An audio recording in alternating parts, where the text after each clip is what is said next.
This is a video for a 1989 Mercury Mariner, 45 horse, long shaft, with power trim, oil injected, electric start. Just going to fire it up now. Show you that. Just start right up. Just going to fire it up for a short time. 1989 Mariner, 45 horse, electric start, long shaft, power trim. There you go. She does start, does kick over.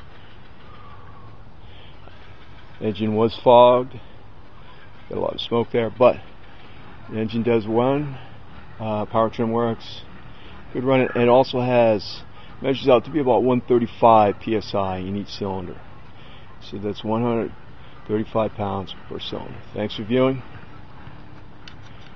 for the 1989 45 horse long shaft with power trim electric start Mariner. Thanks.